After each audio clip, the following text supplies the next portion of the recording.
Creo que el primer día de estas conferencias pregunté cuántos pastores hay presentes aquí.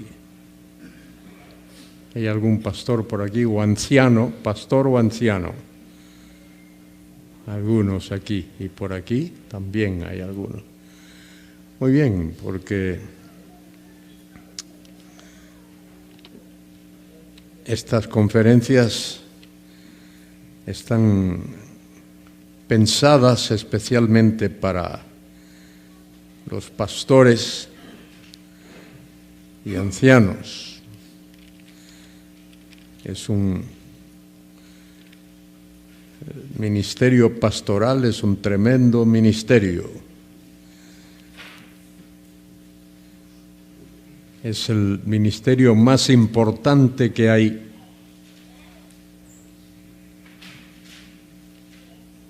en la iglesia cristiana. No hay ningún ministerio en la iglesia cristiana que supere el ministerio pastoral. Pero el pastor tiene que prepararse.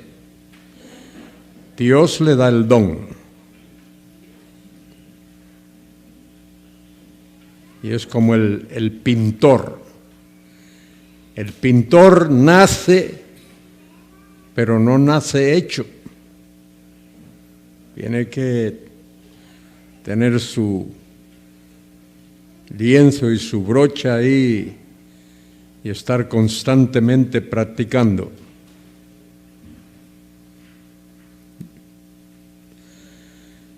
Hace años tuve un profesor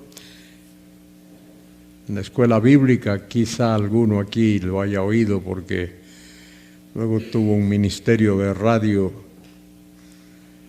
por muchos años, el doctor Lehman Strauss. ¿Alguien aquí oyó alguna vez a Lehman Strauss? Lehman Strauss era una tremenda persona. Era un hombre muy serio, muy estudioso de la palabra de Dios. Él pastoreó una iglesia bautista en la ciudad de Detroit. Yo estudié en una escuela allí, en una escuela bíblica. De vez en cuando asistía a los cultos allí en esa iglesia que pastoreaba el doctor Strauss. Y en la clase él enseñaba Nuevo Testamento, las epístolas de Pablo, Efesios, Colosenses, y compartía bastante con nosotros. Lo oí decir una vez que para cada sermón que él predicaba, invertía alrededor de 30 horas de estudio. 30 horas de estudio para cada sermón. No sé si hay aquí algún pastor que invierta pero ese número de horas, pero si quieres predicar de verdad como se debe predicar, tienes que invertir horas. Tienes que leer mucho, por supuesto, principalmente la Biblia, la palabra de Dios, pero tienes que leer otros materiales. Tienes que leer comentarios exegéticos, no comentarios devocionales. Hay muchos que leen comentarios devocionales. Los comentarios que te van a ayudar son los comentarios exegéticos, donde el que escribe estudia, desmenuza el texto. Y hay ahora en castellano hay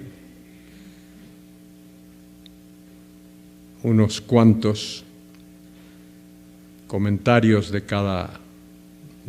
casi de cada libro. Hubo un tiempo en que no había comentarios. Recuerdo hace años cuando escribí un comentario sobre la epístola de Santiago.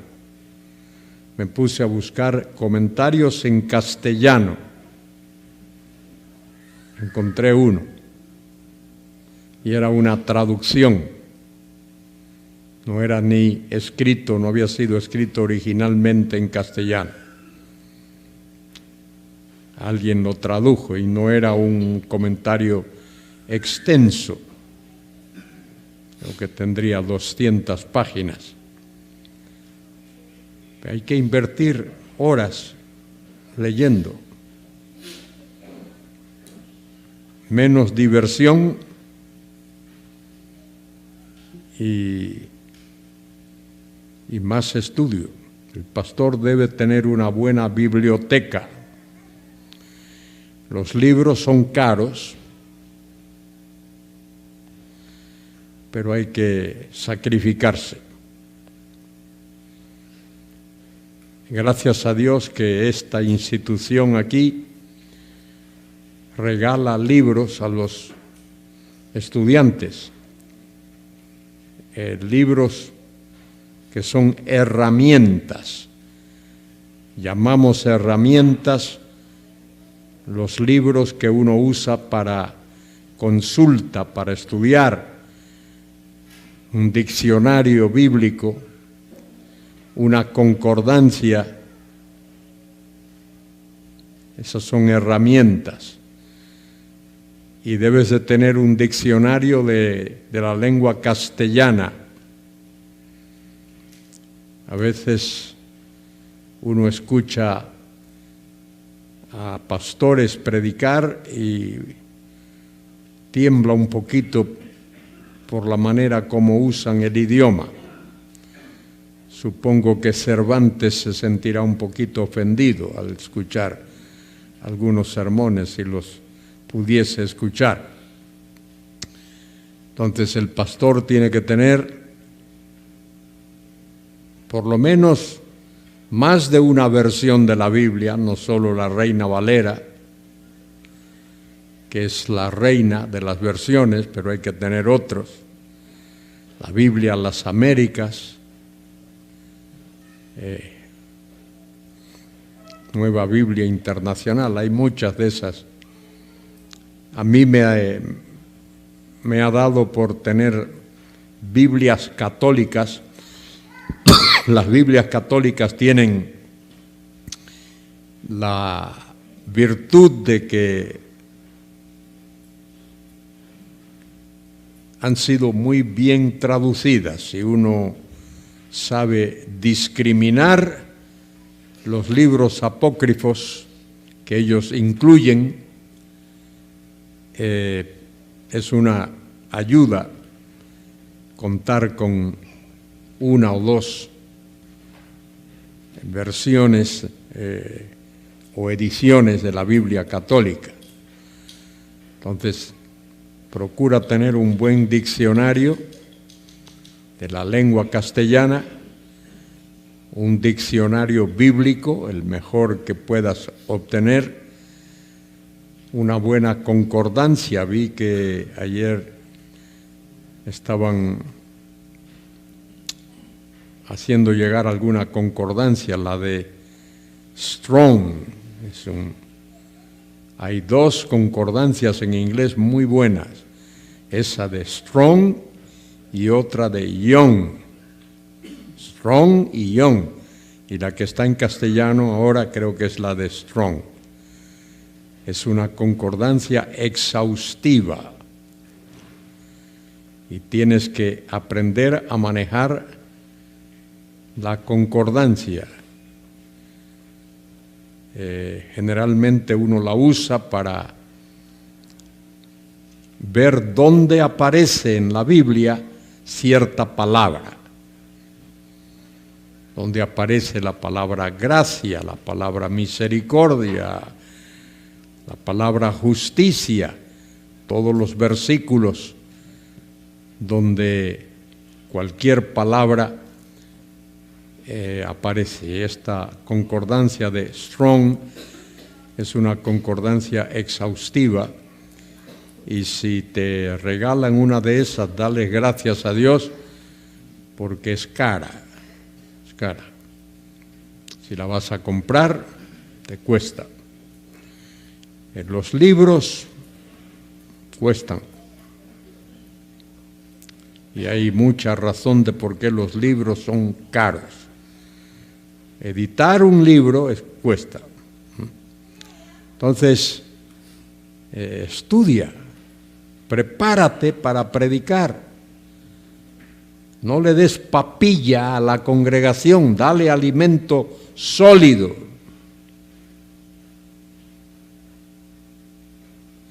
Y el pastor tiene la responsabilidad de entrenar a la congregación. El pastor no está para hacerlo todo. Una de las responsabilidades del pastor o anciano es enseñar a su congregación cómo evangelizar. El pastor no es el único en la congregación que debe evangelizar.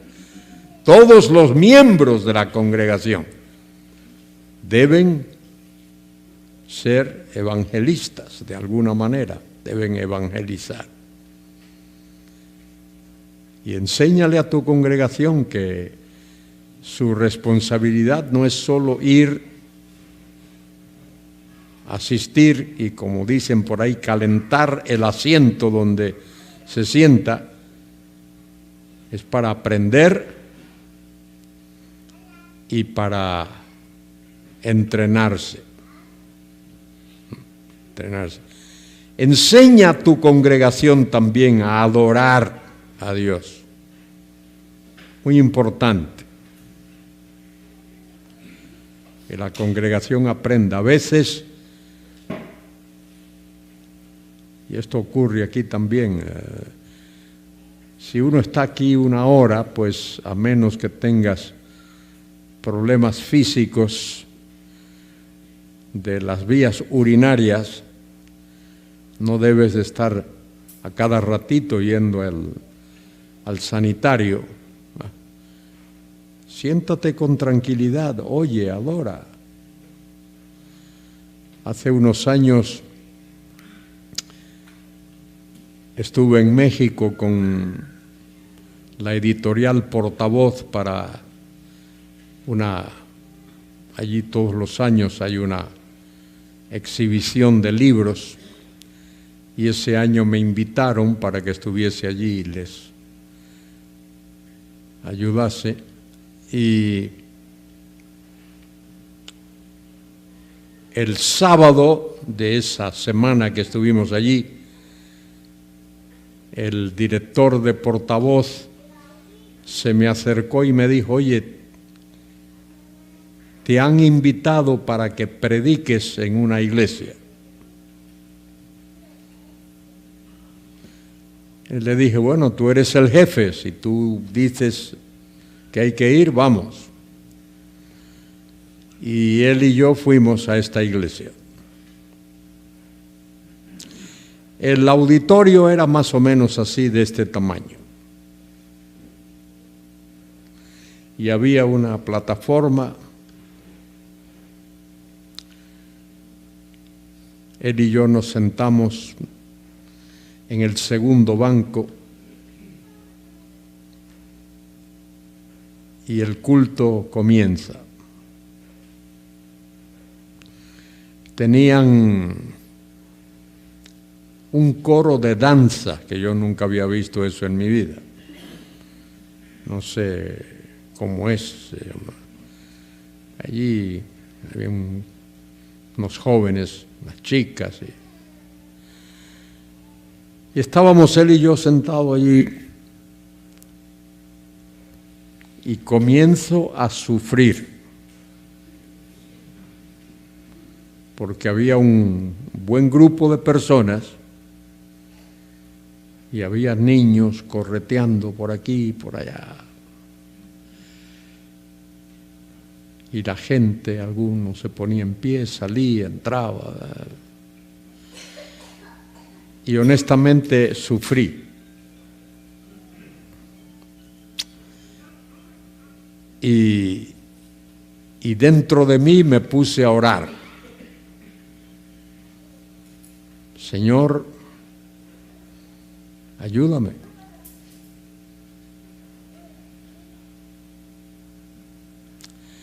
Bueno, el pastor dirigió la alabanza.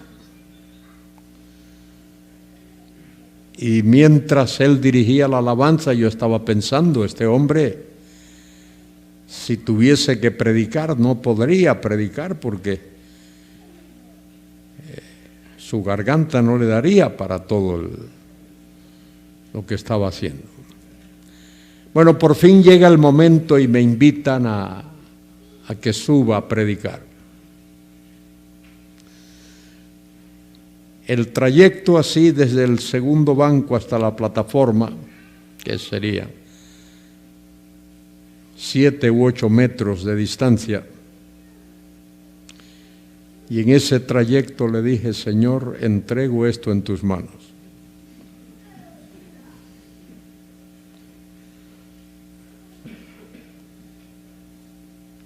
Subo a la plataforma, estaba así detrás del púlpito como estoy ahora, y de alguna manera Dios puso en mi corazón decirle a los hermanos que estaban allí lo siguiente. Le di las gracias por haberme invitado y les dije, mire hermanos y hermanas, estoy seguro, convencido de que Dios, quien es el perfecto caballero, desde donde Él está, ha estado escuchando atentamente todo lo que se ha dicho y se ha hecho aquí. Porque hubo hermanos que compartieron un pasaje de la Biblia, una oración, y les dije, seguro que Dios estuvo absorto, atento a todo lo que se dijo aquí. Vosotros hablasteis y Él escuchó con mucha atención. Ahora Dios quiere hablarnos. ¿Seremos nosotros capaces de darle a Dios la misma atención que Él nos dio?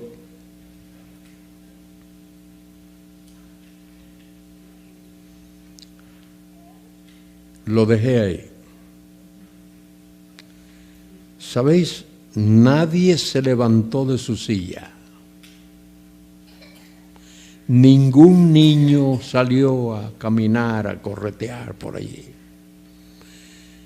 Silencio absoluto. Y el pastor me había dado 1 hora para que predicara.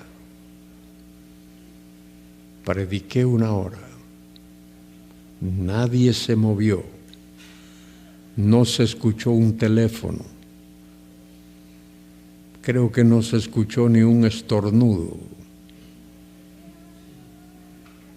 Hubo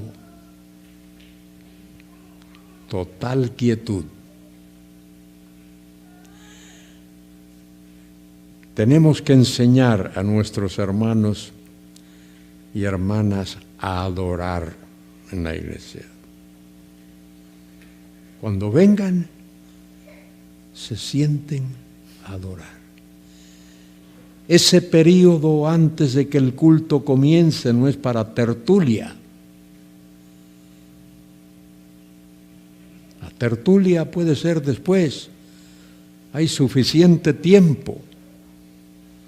que cuando entren al salón, o como quieras llamarlo, al auditorio, al santuario, como le llames, que se sienten en silencio y oren. Enseña al pueblo que tienes delante a adorar a Dios, que es lo más importante que hay. La misión principal de la iglesia es adorar a Dios.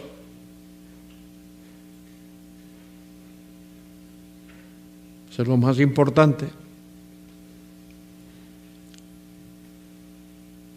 Y la otra, segunda misión de la iglesia es la comunión y el amor entre los hermanos.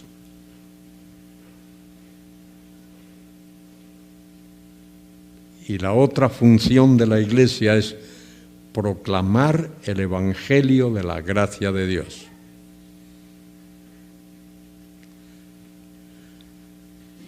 Que no quede nadie por ahí que no haya oído. Nosotros no convertimos a nadie. Esa es obra del Espíritu Santo. Pero sí podemos mostrar a los oyentes el camino. Piensa en esto. Solo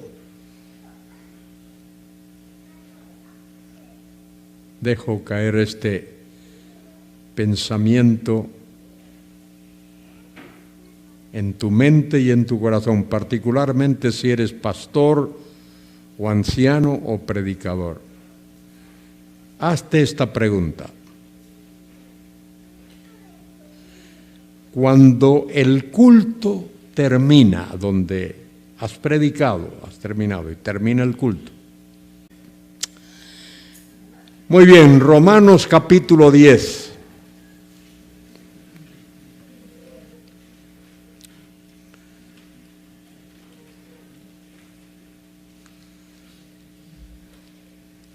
Vimos anoche al final de...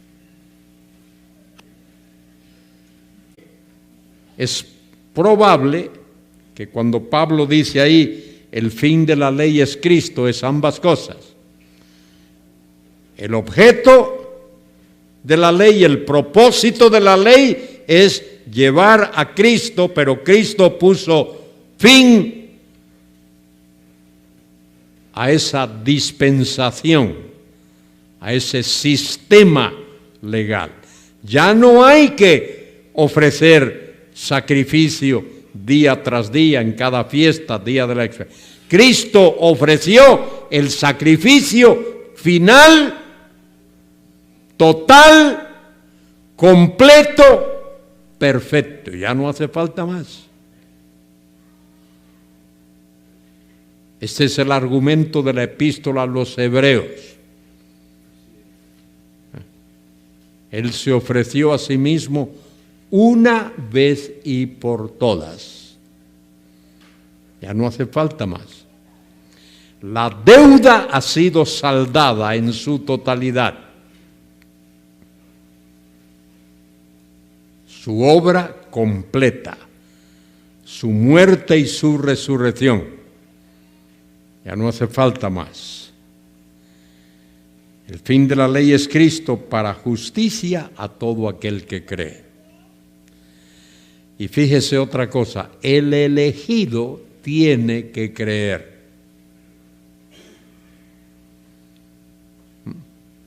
El elegido no es salvo solo porque es elegido. Tiene que creer, tiene que nacer de nuevo por la gracia de Dios.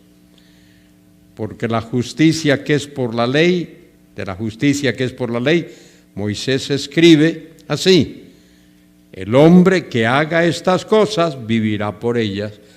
¿Por qué? Porque la ley era un pacto condicional. El hombre que haga estas cosas vivirá por ellas.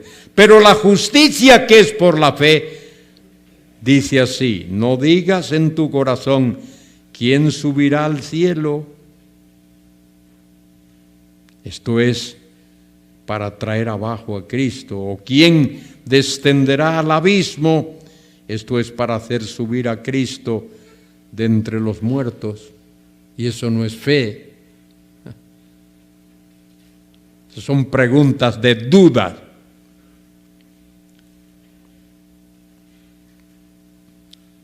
¿Mas qué dice? Versículo 8. Cerca de ti está la palabra, en tu boca y en tu corazón. ¿Qué llevaba el judío atado al cuello? Versículos de la palabra de Dios. Tenía la palabra cerca a su boca y a su corazón. Ahí la llevaba.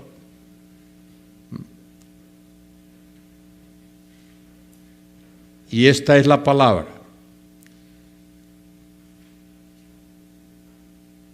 Esta es la palabra de fe, dice Pablo, que proclamamos, que predicamos. Mire la palabra de fe, que si confesares con tu boca que Jesús es el Señor. Yo creo que esa expresión significa que si confesares con tu boca que Jesús es Jehová,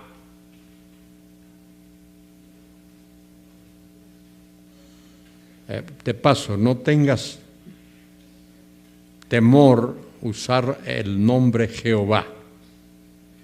Algunos quieren rehuir del uso porque hay una secta malvada por ahí que se llama los Testigos de Jehová.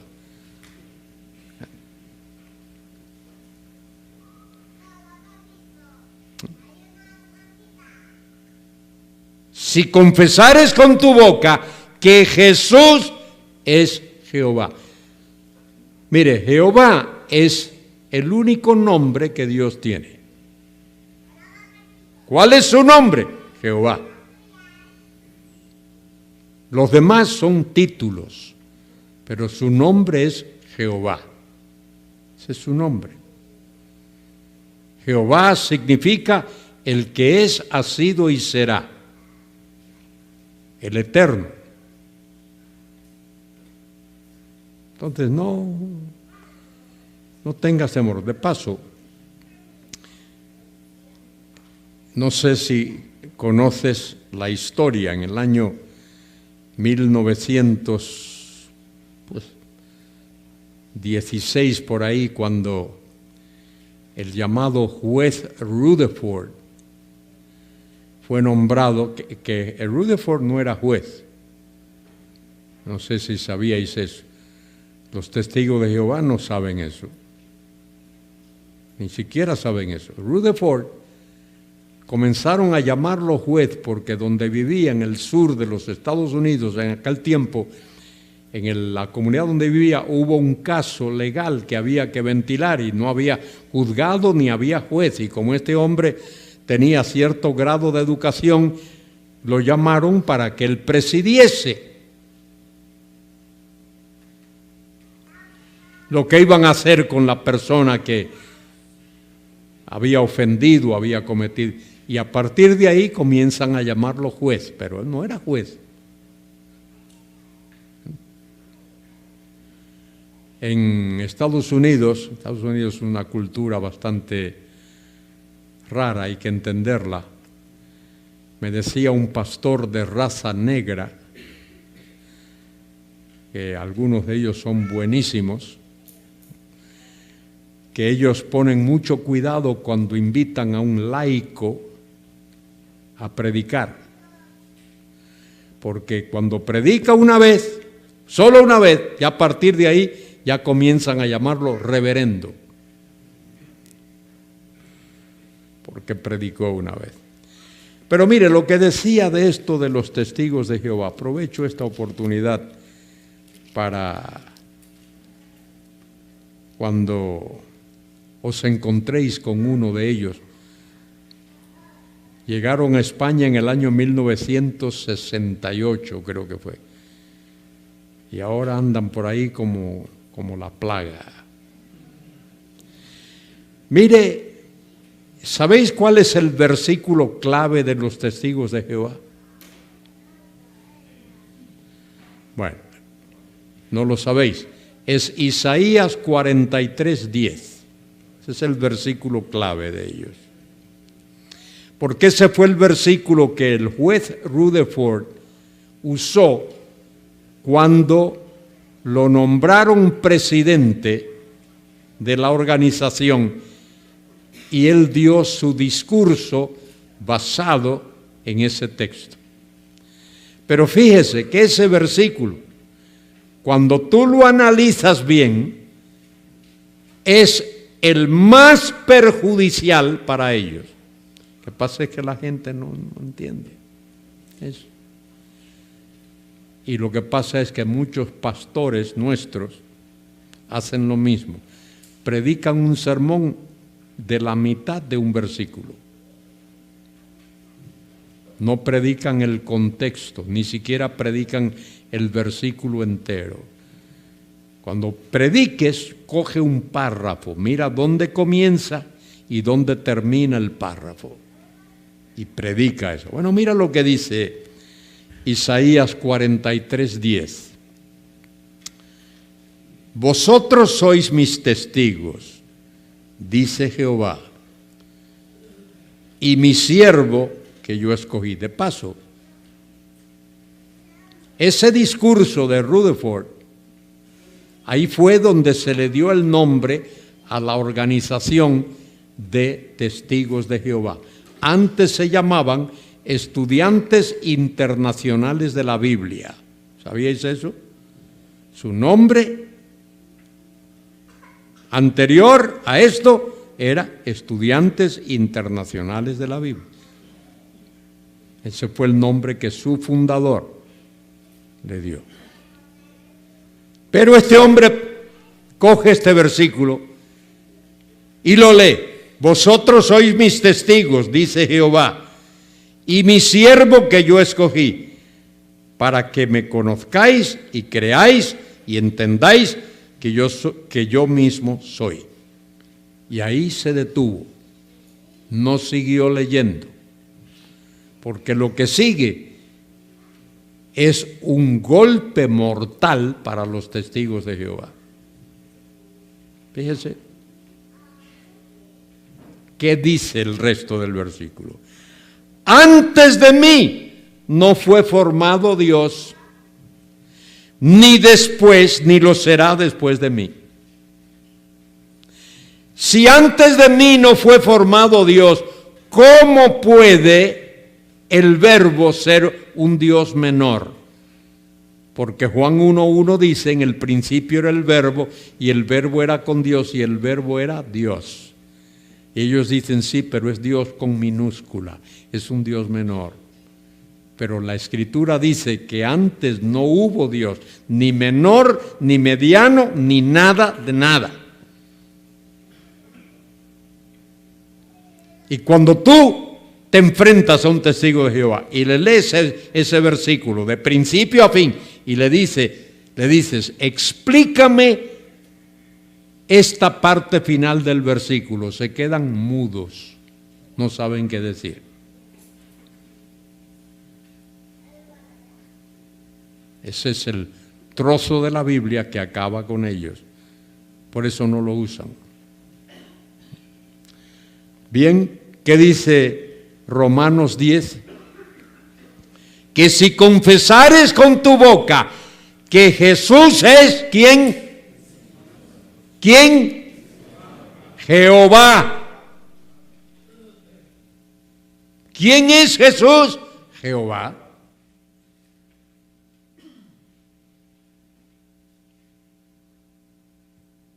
Ese que ellos niegan, los testigos niegan. Y por supuesto el judío no quiere reconocer eso, por eso Pablo le dice aquí que si confesares con tu boca que Jesús es Jehová y creyeres en tu corazón que Dios le levantó de los muertos, serás salvo.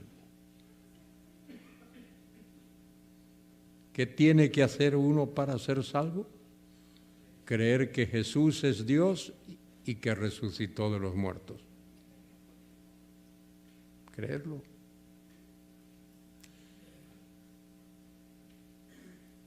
Es importante, pastores, hermanos, que prediquemos el Evangelio con absoluta claridad, sin temor, pero con absoluta claridad. Porque con el corazón se cree para justicia. Con el corazón uno cree para que Dios le declare justo, apto para entrar en su presencia. Pero con la boca se confiesa para salvación. El que es salvo debe confesar que es salvo y que Jesucristo le ha salvado. Pues la Escritura dice, mire lo que dice la Escritura.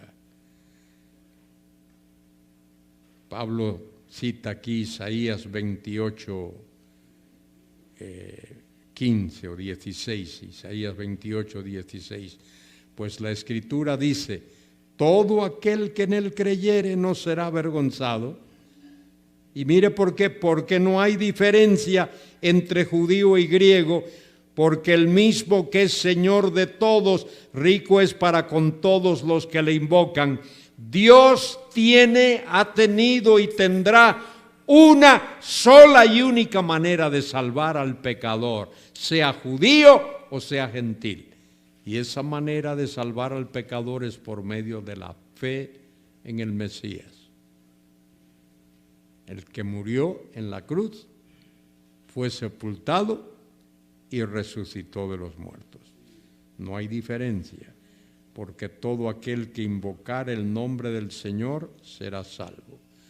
Todo aquel que le dice, Señor, sálvame, no importa si es judío o si es gentil. Y ahora Pablo hace una serie de preguntas aquí. ¿Cómo pues invocarán a aquel en el cual no han creído? No pueden, si no han creído, ¿cómo lo van a invocar?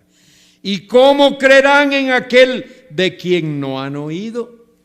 Si no han oído de él, ¿cómo van a creer? ¿Y cómo oirán sin haber quien les predique? Si nadie les predica, ¿cómo van a oír? ¿Y cómo predicarán si no fueren enviados? Como está escrito, cuán hermosos son los pies de los que anuncian la paz, de los que anuncian buenas nuevas. Buenas nuevas, entiéndase, de salvación. Tremendo argumento el de Pablo. Por eso, la iglesia tiene tres funciones: adorar a Dios, promover el amor fraternal entre los hermanos y predicar el Evangelio de la gracia de Dios. Añade el apóstol, mas no todos obedecieron al Evangelio, pues Isaías dice, Señor, ¿quién ha creído a nuestro anuncio? Esa es la pregunta de Isaías, ¿quién ha creído a nuestro anuncio? Cuando Isaías predicó, el pueblo rechazó el mensaje. Isaías lo hizo de tantas maneras. Creo que hasta un día salió desnudo por las calles de Jerusalén para llamar la atención a los que no querían oír. Y sus dos hijos los usó como lecciones objetivas para predicar el Evangelio. ¿Y sabes cómo murió Isaías? Bueno, dice la tradición que lo aserraron, cortaron en trocitos. La incredulidad del ser humano. Bueno, añade Pablo aquí versículo 17. Así que la fe es por el oír. La palabra oír ahí, la palabrita griega akeikoa, no es el acto de oír, la mecánica de oír, no es eso. Akeikoa ahí significa el contenido de lo que uno oye. Por eso es importante ser claros a la hora de predicar y de explicar qué es el Evangelio. No se trata tanto de que alguien levante la mano o se ponga de pie. Se trata de que entienda qué es el Evangelio. Que entienda varias cosas importantes. Que Dios es un Dios santo, infinitamente santo.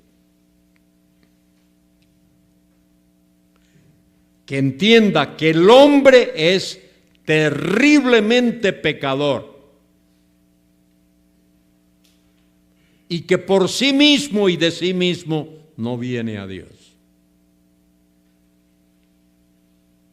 ni se puede salvar de sí mismo.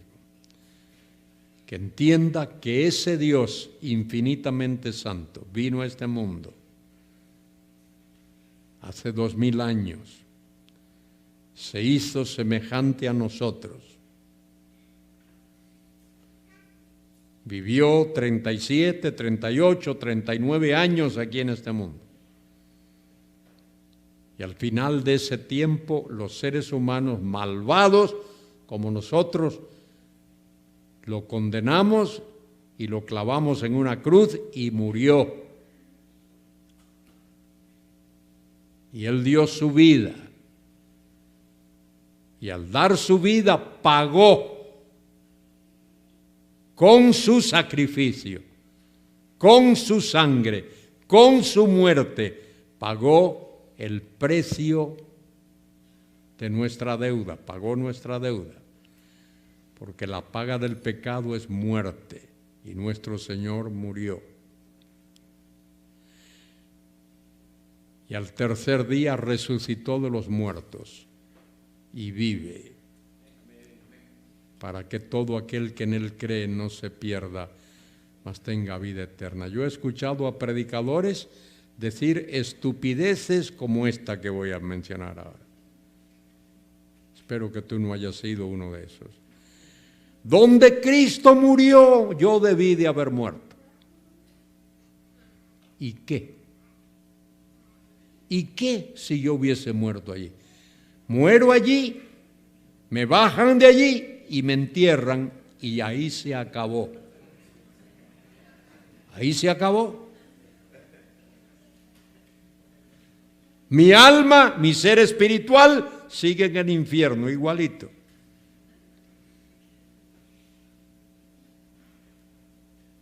Donde Cristo murió y por lo que Él murió, nadie más pudo haber muerto.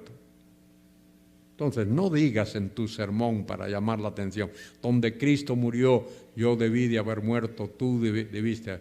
Eso es absurdo, eso es estupidez.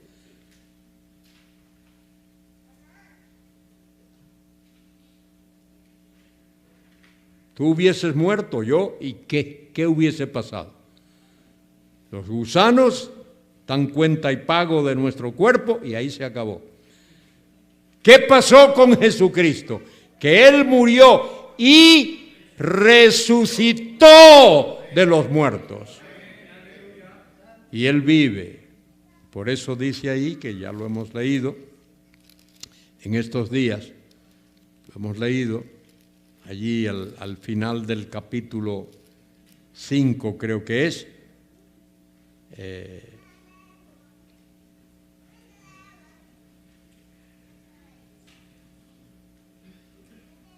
dice que, a ver,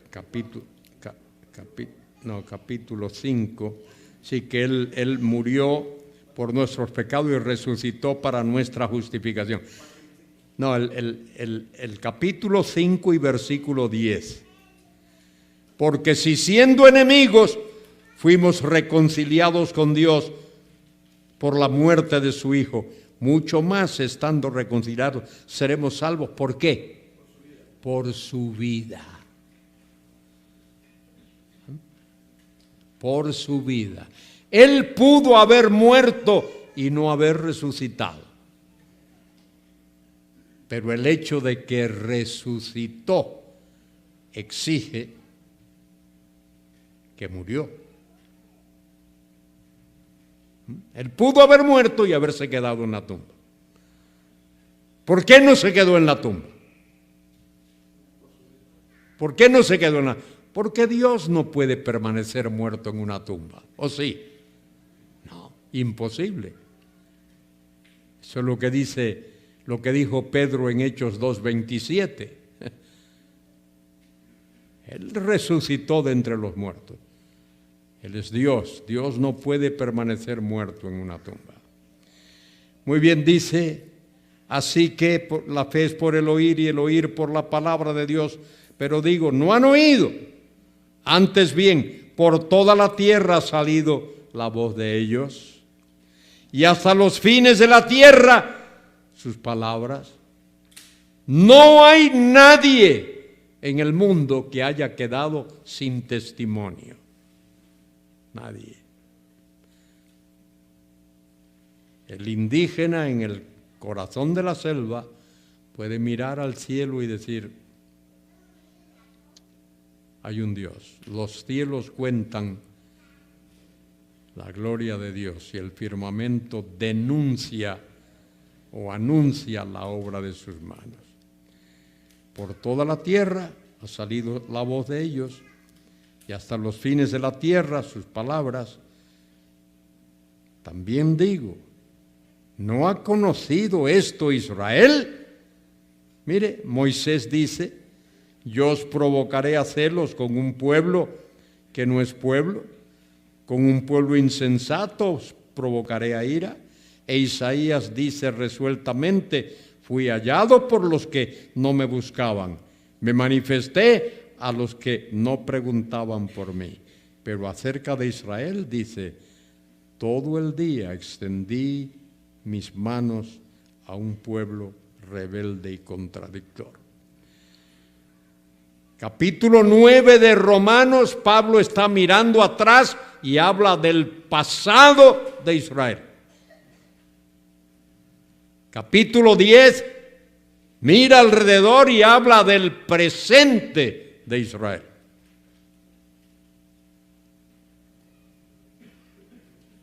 Esta es la realidad presente.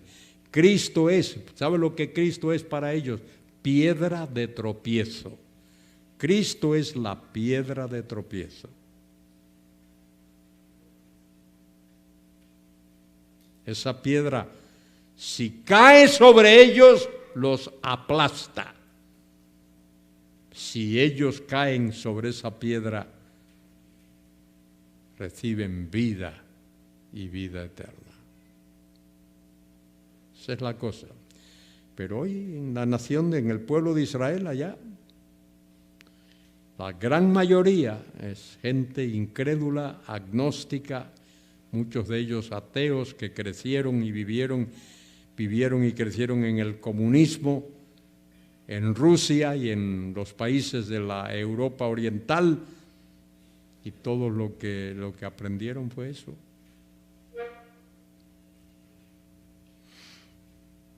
La Biblia es nada para ellos. Ritual. Bien, capítulo 11,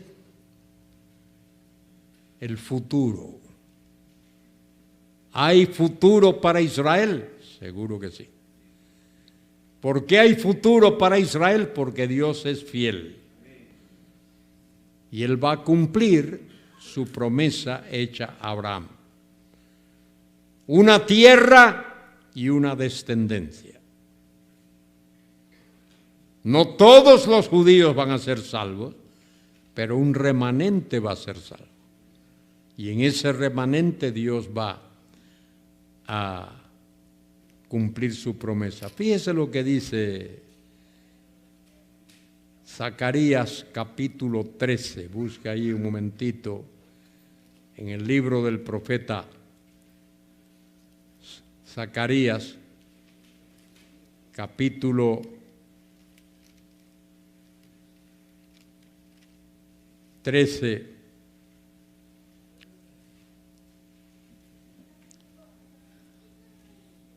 versículo 8. Mire lo que dice ahí. Y está hablando del futuro. Cuando Israel pase por esa gran tribulación que viene sobre ellos. Mire lo que va a ocurrir.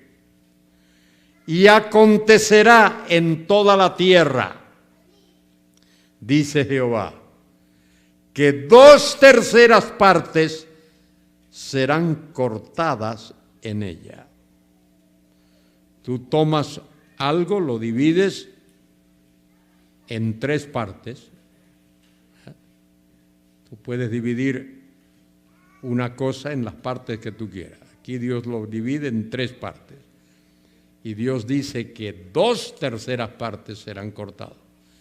¿Qué significa? Que Dios los va a acabar con ellos. Los va a matar. Acontecerá en toda la tierra, dice Jehová, que 2/3 partes serán cortadas en ella y se perderán. Se perderán. Mas la tercera quedará en ella. Y ahora fíjese lo que sigue ahí, versículo 9. Y meteré en el fuego a la tercera parte, y los fundiré como se funde la plata, y los probaré como se prueba el oro. Él invocará mi nombre, y yo le oiré, y diré, pueblo mío, y él dirá, Jehová es mi Dios.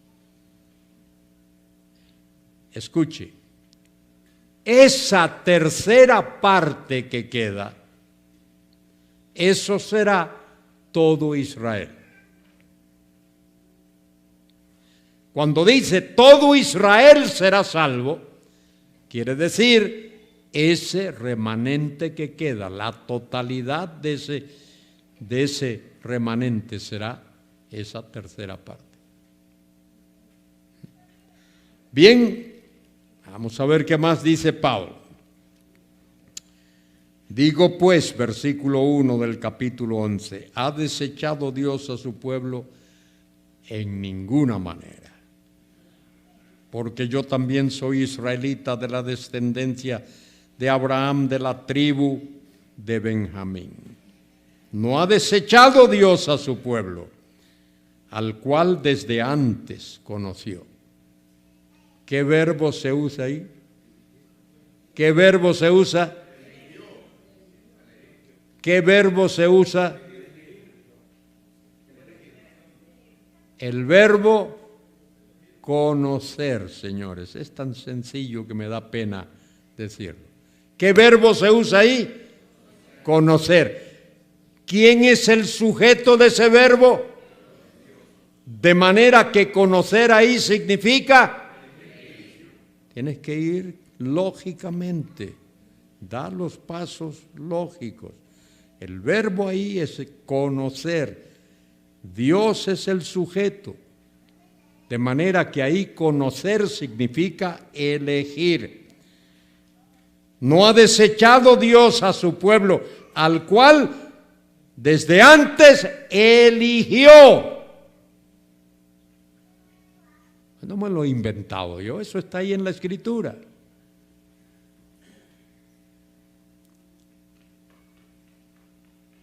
¿O no sabéis qué dice Elías? ¿Qué dice de Elías la Escritura? ¿Cómo invoca a Dios contra Israel diciendo? Y esto podéis buscarlo allí en Primero de Reyes. Dice... Versículo 3, Señor, a tus profetas han dado muerte y tus altares han derribado. Y solo yo he quedado y procuran matarme. Pero ¿qué le dice la divina respuesta? Me he reservado 7,000 hombres que no han doblado las rodillas delante de Baal. Dios escogió a 7,000. Dios eligió a 7,000. Muchos murieron en los tiempos de Acab y Jezabel, pero Dios reservó 7,000.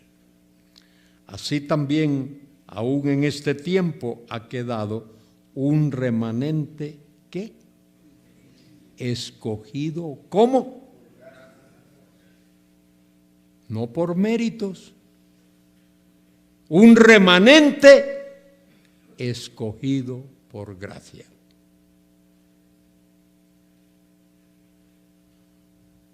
¿Tú no crees en elección? Tienes ahí, explica. Los que no creen en elección ni en predestinación nunca predican Romanos 9, 10 y 11. Le tienen terror.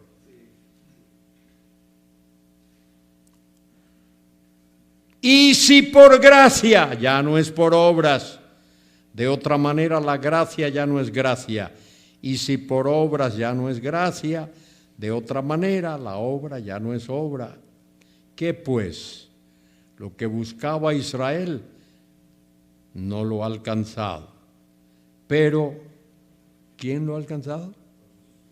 Los escogidos sí lo han alcanzado. ¿Quién lo ha alcanzado? Los escogidos. ¿Qué quiere decir los escogidos ahí? ¿Qué quiere decir los escogidos? Los escogidos. Esos que Dios seleccionó. Dios no está bajo obligación de hacerlo, lo hace por gracia. Dios no está bajo obligación.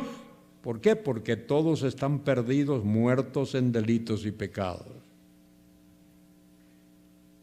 No. Entonces, la única otra opción sería que Dios fuese universalista. Todos son salvos. Eso es lo que los universalistas enseñan. Que todo el mundo es salvo. Karl Barth creía eso. Todo el mundo es salvo. Solo que no lo sabe. Tú quieres evangelizar, cuando salgas ahí al pueblo, tócale en el hombro a alguien y dice, oye, tengo algo bueno que decirte, tengo una buena noticia que darte. ¿Eres salvo? Sí, no me lo digas. Pues sí, eres salvo. Entonces el universalista dice que evangelizar es decirle a alguien lo que esa persona no sabe. Y lo que no sabe es que ya es salvo. Rigan lo que rigan, es salvo. Pero eso no es lo que enseña la Biblia. ¿Qué pues? Lo que buscaba Israel no lo ha alcanzado, pero los escogidos sí lo han alcanzado. Y los demás, ¿qué? Fueron endurecidos. Faraón endureció su corazón.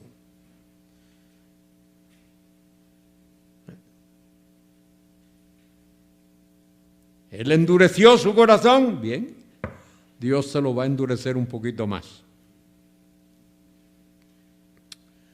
Como está escrito, Dios le dio espíritu de estupor, ojos que no vean, oídos que no oigan, hasta el día de hoy. Y David dice, se ha vuelto su convite en trampa y en red, y tropezadero y en retribución, sean oscurecidos sus ojos para que no vean y agóbiales la espalda para siempre. Digo pues, ¿han tropezado los de Israel para que cayesen? En ninguna manera, pero por su transgresión vino la salvación a los gentiles para provocarlos a celos. Y si su transgresión, fíjese qué lindo es este texto, y si su transgresión es la riqueza del mundo y su defección la riqueza de los gentiles, cuánto más su plena restauración. Cuando Dios restaure a Israel, a través de esa restauración Dios va a bendecir al mundo entero.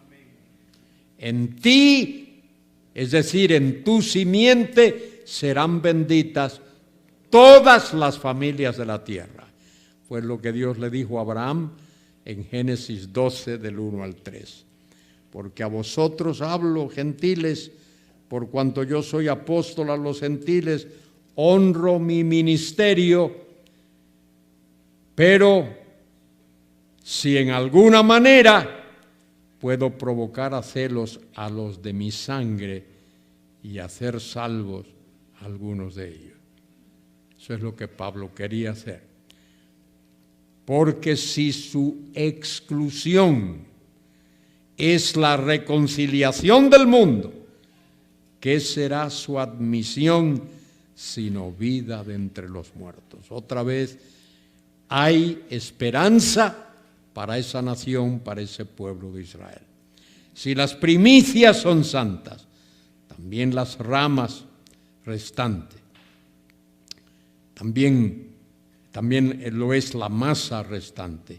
Y si la raíz es santa, también lo son las ramas. Pues si algunas de las ramas fueron desgajadas y tú, siendo olivo silvestre, ahora Pablo está hablando a gentiles, aquí en este trocito, siendo olivo silvestre, has sido injertado en lugar de ellas y has sido hecho participante de la raíz y de la rica savia del olivo. No te jactes contra las ramas, y si te jactas, sabe que no sostienes tú a la raíz, sino la raíz a ti. Pues las ramas, dirás, fueron desgajadas para que yo fuese injertado. Bien, por su incredulidad fueron desgajadas. Pero tú, por la fe, estás en pie. No te ensoberbezcas, sino teme. Porque si Dios no perdonó a las ramas naturales, a ti tampoco perdonará. Mira pues la bondad y la severidad de Dios, ambas cosas. Por un lado su bondad y por otro su severidad. La severidad ciertamente para con los que creyeron, pero la bondad para contigo, si permaneces en esa bondad, pues de otra manera también serás cortado. Y aun ellos, si no permanecieren en incredulidad, serán injertados, pues poderoso es Dios para volverlos a injertar. Porque si tú fuiste cortado del que por naturaleza es olivo silvestre, y contra naturaleza fuiste injertado en el buen olivo, ¿cuánto más estos que son las ramas naturales serán injertados en su propio olivo? Y fíjese este texto que voy a leer. Porque no quiero, hermanos, que ignoréis este misterio, esto que Dios ha tenido escondido hasta ahora, que lo revela, para que no seáis arrogantes en cuanto a vosotros mismos, que ha acontecido a Israel endurecimiento en parte. Observe esta última frase, hasta que haya entrado la plenitud de los gentiles. Cuando el último de los gentiles entre en el vínculo de la salvación, el Señor Jesucristo va a llevar a su iglesia la gloria, y después de eso, no sé si será 1 año o 2 años después, va a venir a este mundo, Dios va a derramar sobre esta tierra la gran tribulación que ha de venir sobre el mundo entero, como dice la Escritura, para probar a los moradores de la tierra. De manera que eso es lo que Dios va a hacer. Más adelante dice ahí, versículo 26, y luego todo Israel será salvo. ¿Qué significa todo Israel ahí? El remanente, esa tercera parte de la que habla Zacarías. Y luego todo Israel será salvo, como está escrito, vendrá de Sión el libertador, que apartará de Jacob la impiedad. Y este será mi pacto con ellos, cuando yo quite sus pecados. Así que, en cuanto al Evangelio, son enemigos por causa de vosotros, pero en cuanto a la elección, son amados por causa de los padres. Y mire por qué, versículo 29, qué tremendo versículo. Porque irrevocables, irrenunciables son los dones y el llamamiento de Dios. Dios no te quita lo que te ha dado. Si Él te da la salvación, no te la va a quitar. Sus dones son irrevocables. Por su misericordia. Pues como vosotros también en otro tiempo erais desobedientes a Dios, pero ahora habéis alcanzado misericordia por la desobediencia de ellos. Así también estos ahora han sido desobedientes, para que por la misericordia concedida a vosotros, ellos también alcancen misericordia. Y mire cómo Pablo termina este tremendo capítulo. ¡Oh profundidad! Algo inexplicable. ¡Oh profundidad de las riquezas, de la sabiduría y de la ciencia de Dios! ¡Cuán insondable! La expresión esa, cuán insondables, es cuán impenetrables son sus juicios e inescrutables sus caminos. Porque ¿quién entendió la mente del Señor? ¿O quién fue su consejero? ¿Quién es capaz de darle consejos a Dios? ¿O quién le dio a él primero para que le fuese recompensado? Porque de él y por él y para él son todas las cosas. A él sea la gloria por los siglos de los siglos. Amén. Muy bien, vamos a detenernos aquí